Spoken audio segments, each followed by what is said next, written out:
Aujourd'hui, il nous reste deux notions de vêtements féminins. C'est le khimar, couvre-chef, et le jilbab, c'est-à-dire un habit ample que les femmes arabes à l'époque, devaient mettre pour sortir de chez elles. Mais avant d'aborder ces deux versets qui traitent de ces deux vêtements, j'aimerais faire une introduction nécessaire sur l'impératif. Quand Dieu demande quelque chose, quel est le statut de cette demande? Quand Dieu, ou bien son prophète, dit aux musulmans, faites ceci,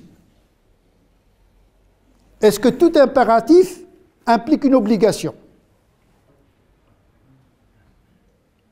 C'est l'impératif formel qui implique l'obligation. Le simple impératif n'implique pas forcément une obligation.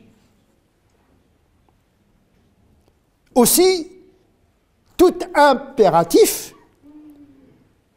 ne signifie pas le fait de ne pas le respecter, ne signifie pas que le musulman tombe dans l'interdit. Ne pas faire un impératif ne signifie pas commettre un interdit. Al-amru bi shay'in laysa nahyan an diddihi. Quand le prophète de Dieu demande quelque chose, il se peut que cette chose demandée, le fait de ne pas la respecter, ne veut pas dire commettre l'interdit. Tout simplement parce que l'impératif, al-amr, l'impératif est plus facile que l'interdit. La pratique de l'impératif est plus facile que l'évitement de l'interdit. Le prophète sallallahu alayhi wa sallam dit: ce que je vous demande de faire, faites-en ce que vous pouvez. Si je vous demande de faire, faites ce que vous pouvez faire. Ça veut dire il y a un amortissement de l'impératif en fonction de la possibilité. Si je vous interdis quelque chose, évitez-la. Mais attention, tout interdit, c'est très difficile de traduire nahi. Nahi, c'est l'impératif négatif. L'impératif positif, c'est faire. Fais ceci. L'impératif négatif, c'est ne pas faire. Tout impératif négatif ne signifie pas une interdiction. Nous avons un exemple dans le Coran lui-même, dans lequel Dieu dit aux croyants, lorsque vous contractez une dette, eh bien, enregistrez-le dans un registre, écrivez-le. Or, on sait que le prophète et les compagnons, même à l'époque du Coran, de la révélation, n'ont pas pratiqué cette injonction. Ça veut dire que cette injonction n'implique pas une obligation. Donc le fait de ne pas la respecter ne signifie pas commettre l'interdit. Ne pas respecter l'impératif ne signifie pas tout le temps commettre l'interdit. Parce que l'impératif, il peut signifier une permission, il peut signifier une recommandation, comme il peut signifier un impératif dont l'impératif se décline en deux sortes. Il y a l'impératif qui implique une sanction, le wajib al-iqabi, il y a l'impératif qui n'implique aucune sanction. C'est une obligation, mais qui n'implique pas une sanction quant à celui qui ne la respecte pas. Wajib al-iqabi, c'est obligatoire, mais celui qui ne le respecte pas, il n'est pas soumis à aucune peine morale, juridique et même eschatologique. Ce sont des introductions essentielles pour comprendre la question du khimar, du jilbab, et de mettre la chose dans sa juste place. Et on a dit que la justice et la justesse veut que l'on mette la chose à sa juste place, comme le veut Dieu lui-même, subhanahu wa ta'ala. Allah tukhsiru al-mizan. L'équilibre. Aujourd'hui, on le voit bien que la question du voile a pris une dimension planétaire. Aujourd'hui, en Chine, en Amérique, en France, partout dans le monde, en Afrique, dans tous les continents, dès qu'on parle de l'islam, c'est la voile, hijab. C'est devenu vraiment le drapeau à la place du croissant et de la couleur verte. Aujourd'hui, le drapeau de l'islam, en absence du califat, on a le hijab. J'exagère un petit peu, mais comme si. Donc il faut remettre les choses à leur juste place. il s'agit d'une pratique mineure et qui a fait objet de controverses chez les anciens comme chez les modernes. Parce qu'il y a des discours qui alimentent l'ignorance et qui cultivent l'exagération d'un certain nombre de pratiques aux dépens de ce qui est essentiel. Le voile qui voile, en vérité. La question du voile a voilé l'islam complètement. Il a empêché l'humanité à accéder à la lumière de Dieu. On est tombé dans le piège, en vérité. Les musulmans tout le temps en train de rabâcher le hijab, le hijab, le hijab. On n'a que cette os à mordre. Il n'y a pas d'autre chose dans l'islam. La aqidah, l'ibada, la prière. On ne sait même pas parler aujourd'hui de la prière, du jeûne, de la bonté, de la justice, ces valeurs humanistes. Ça veut dire que l'islam disparaît complètement derrière le voile de la femme. À un moment donné, il faut restituer les choses. Alors je sais que ce que je dis là, il est contre-courant. Mais tant pis. Il faut un kamikaze. Je joue ce rôle de kamikaze parce que je sais que les gens disent mais qu'est-ce qu'il dit celui-là? Attention, je ne demande pas aux femmes de se dévoiler. Je demande de mettre les choses à leur juste place. Et de chercher le plus grand coefficient spirituel pour les musulmans. C'est comme dans les études, on doit travailler toujours les matières où il y a le plus grand coefficient. Il faut chercher le grand coefficient. Ce n'est pas dans le cacher les cheveux, cacher les mains, les oreilles, le cou, etc. Et de créer la tentation. Plus on cache en vérité, plus on crée la tentation. On nourrit le fantasme. Ça veut dire le voile qui devient contre-productif. Le harem, on alimente une forme d'érotisme. Tout ce qui est caché devient quelque chose de recherché. Donc, il y a un voile contre-productif, antinomique à la pudeur. À la femme qui montre qu'un œil pour tirer le suspense. C'est plus un hijab. Quand on se cache pour se montrer, c'est quand même paradoxal. L'essentiel pour le musulman et la femme musulmane, c'est de passer dans la rue de manière inaperçue. Pudique, habillé, caché, mais sans attirer le regard. Pourquoi attirer le regard? Ça s'appelle libas al-shuhra. Le prophète sallallahu alayhi wa sallam a mis en garde les gens qui s'habillent de manière à attirer les regards. Ils sont voués au châtiment dans l'au-delà, à cause de cette ostentation. Et donc, où est-ce qu'il est la pudeur? Dans la discrétion ou bien dans la monstration? Donc, tout ceci nous alerte un petit peu à reformuler, à rétablir un juste équilibre par rapport à un certain nombre de pratiques, y compris cette pratique de hijab, qui est faussement appelée hijab, alors qu'il s'agit de satr al-awra, cacher sa nudité. Les fuqaha au Moyen-Âge ne parlent pas de hijab, ils parlent de cacher la nudité. La grosse nudité et la petite nudité, et les cheveux relèvent de la petite nudité. Plus on monte, plus la nudité diminue. Donc, quand on voit aujourd'hui des gens qui cachent les cheveux, des femmes qui cachent les cheveux, mais qui montrent leur bassin, etc., de manière, etc., on dit où est-ce qu'il est la pudeur, où est-ce qu'il est le hijab. À un moment donné, c'est devenu le foulard comme la kippa, comme la croix, devenait un symbole. Il suffit de mettre un foulard pour entrer au paradis. Ce serait trop facile. Bien sûr, c'est facile d'entrer au paradis parce que la miséricorde de Dieu est grande, mais ce serait vraiment se tromper complètement d'investissement spirituel. Donc il y a cette règle de l'impératif. Tout impératif ne signifie pas obligation, toute obligation n'est pas majeure. Et tout non-respect à un devoir n'implique pas forcément une peine juridique ou eschatologique dans le-delà.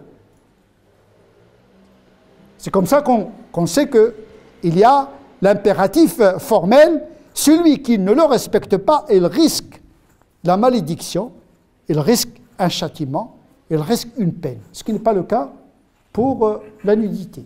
Il n'y a aucun texte qui menace ni le musulman, ni la musulmane, ni de malédiction, ni de colère de Dieu, mais c'est une obligation. Wajib ghayr iqabi. Parce qu'il n'y a aucun texte qui menace celui qui ne cache pas sa nudité, même si c'est une obligation éthique. Il faut mettre les choses dans leur juste place. La première des choses que Dieu va nous demander le jour du jugement dernier, ce ne sont pas les habits. C'est la prière, la piété filiale, la bonté, la générosité, le pardon. Il ne faut pas se tromper d'investissement parce qu'il s'agit d'une religion. Nous, aujourd'hui, on a inversé la pyramide. Les fondements sont devenus secondaires et ce qui est secondaire est devenu fondamental. On est plus dans une logique de visibilité identitaire que dans une visibilité spirituelle discrète qui agit sur le monde mais avec discrétion. C'est ça, comme Dieu. Il gère le monde mais on ne le voit pas. Le musulman, il est là mais distant, présent et distant. C'est-à-dire que le musulman se fait remarquer par son regard, sa morale, sa générosité. Les gens ne s'intéressent qu'à l'aspect positif d'une religion. Pas à l'aspect individualiste, parce que les musulmans aujourd'hui, ils considèrent que les musulmans, l'islam doit d'abord les protéger eux-mêmes. L'islam est devenu une bouclier identitariste de protection. Donc la prière pour moi, les habits pour moi, etc., pour me distinguer. Non, il faut prendre en considération le monde, comme l'a fait le prophète sallallahu alayhi wa sallam. On ne peut pas vivre notre religion sans prendre en considération les alertes que la société nous renvoie quant à un certain nombre d'aberrations que nous commettons au nom de l'islam et malheureusement des exagérations dans des pratiques qui ne sont pas aussi fondamentales que cela. Il faut restituer les choses à leur juste place. Qu'est-ce qu'on remarque? La question des habits de la femme. D'abord, la question de l'impératif concernant le voile, c'est un impératif direct. C'est Dieu qui parle directement aux épouses du prophète sallallahu alayhi wa sallam. Ya nisa an-nabi lastunna ka ahadin min an-nisa. Wa qarna fi buyutikun. C'est-à-dire que Dieu parle directement aux femmes du prophète pour qu'elles restent dans leur maison et qu'ils communiquent derrière un voile pour garder cette distance. Mais dès qu'il s'agit des habits des autres femmes, c'est-à-dire le khimar, le jilbab, il y a la médiation du prophète. Dis-leur que, dis aux musulmanes de baisser le regard, etc. Ça veut dire que l'ordre passe par le prophète sallallahu alayhi wa sallam. Al-amru bil-amri bi-shay. Il y a une règle qui dit, est-ce que le fait d'ordonner un impératif qui doit être transmis à quelqu'un d'autre implique que la chose demandée est une obligation, oui ou non? Parce que dans ce cas-là, c'est Dieu qui demande au prophète de transmettre l'impératif. Est-ce que cet impératif implique une obligation? Les principologues, tels que Ibn Qudama dans Rawda et Shawkani dans Irshad al-Fuhul et beaucoup de principologues disent tant qu'il n'y a pas un impératif direct, l'impératif ne signifie pas une obligation. C'est-à-dire que le voile, c'est une obligation pour les épouses, mais l'impératif, par exemple, de cacher les cheveux, etc., est-ce que c'est une obligation, oui ou non? C'est ça le débat. On va voir par la suite le débat concernant cette chose-là. C'est comme le fait de dire, on a le hadith du prophète sallallahu alayhi wa sallam dans lequel il dit « Ordonnez vos enfants à l'âge de 7 ans d'accomplir la prière. » Ordonnez vos enfants d'accomplir la prière. Mais le prophète là, il ne s'adresse pas directement aux enfants. Donc il ordonne les parents d'ordonner leurs enfants de commencer la prière à l'âge de 7 ans.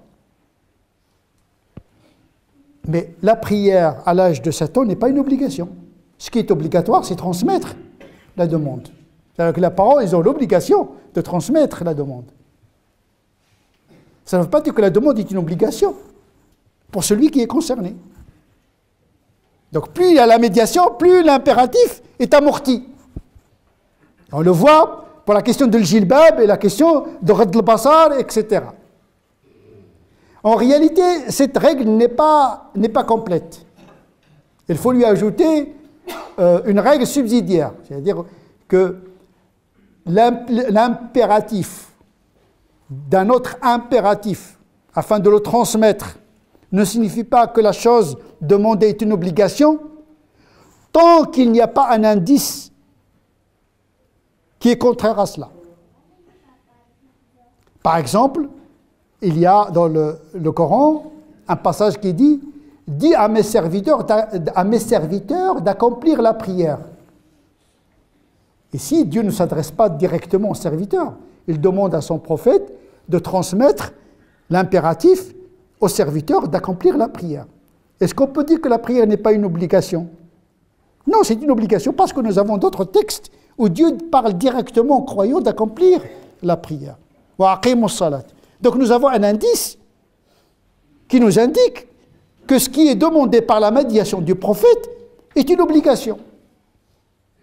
Donc il faut ce que j'appelle le puzzle scripturaire. Il faut rassembler tous les hadiths et tous les versets pour savoir si il s'agit véritablement d'une obligation formelle ou bien uniquement d'une demande dont la non-pratique n'implique aucune sanction, aucun interdit. C'est ce qu'on remarque dans les deux versets concernant le khimar, couvre-chef pour la femme, et le jilbab pour les femmes également. Dans ces deux versets, Dieu ne s'adresse pas directement aux croyants et aux croyantes. Il s'adresse aux prophètes. Contrairement au verset concernant les épouses du prophète, sallallahu alayhi wa sallam, là où Dieu s'adresse directement aux épouses. Ici, Dieu ne parle pas directement aux mu'minin. Qul lil mu'minina yaghuddu min absarihim. Dit aux croyants de modérer, de baisser leur regard. Et de cacher leur intimité. Il y a deux interprétations pour yahfadu furujahum, ou bien de garder leur chasteté, ou bien de ne pas montrer leur sexe. Il y a deux interprétations. La chasteté, bien sûr, c'est évident. Cacher les sexes, ça on le trouve dans toutes les civilisations du monde, sauf dans des tribus où la nudité est la règle. Mais grosso modo, toute l'humanité se cache ce qu'on appelle les zones honteuses. Hein, c'est un vocable du 19e siècle. C'est-à-dire les parties dont on a honte de montrer, quelle que soit la culture. Et même en France, si on montre son sexe en plein public, on tombe sous le coup de la loi. C'est universel. Parce que le Coran demande quelque chose de banal, de ne pas montrer la grosse nudité. Mais ça passe quand même par le prophète. قل للمؤمنين وقل للمؤمنات يغضضن من أبصارهن ويحفظن فروجهن ولا يبدين زينتهن. Donc là, il s'adresse également, Dieu s'adresse aux femmes par l'intermédiaire du prophète sallallahu alayhi wa sallam. Ce qui atténue l'injonction. Ce n'est pas le cas pour les épouses du prophète sallallahu alayhi wa sallam. La même chose pour le jilbab, c'est-à-dire la mante ou bien l'habit ample que la femme doit porter une fois en dehors de chez elle. Ya ayyuhan nabi qul li azwajika, ô prophète, dis à tes épouses, à tes filles et aux femmes des croyants d'abattre sur elles les jilbab, c'est-à-dire de s'habiller convenablement une fois dehors. Là, on voit que là, la médiation du prophète sallallahu alayhi wa sallam. Donc, il y a cette règle qui amortit l'intensité de la norme. Et on va voir que celui qui, par, je dirais, immoralité, ne respecte pas le fait de cacher sa nudité, ne tombe pas sur le coup d'une peine, parce qu'il n'y a aucun texte. On va peut-être évoquer quelques textes qui sont apocryphes, parce qu'on fait peur aux femmes, celle qui montre ses cheveux sera en enfer. Tout ça sont des hadiths mawdou' apocryphes qui n'ont aucun fondement. On fait apeurer les gens pour rien du tout. Au lieu de les apeurer, de ne pas commettre, de ne pas voler, de ne pas mentir, de ne pas jalouser, de ne pas avoir l'orgueil, hein, on est en train d'orienter l'attention de beaucoup de musulmans sur des choses qui sont mineures et en se basant sur des hadiths qui sont faux et apocryphes. Ils ne sont même pas faibles, ils sont faux. Ils sont apocryphes, mawdou', c'est-à-dire inventés, ils ne sont même pas faibles.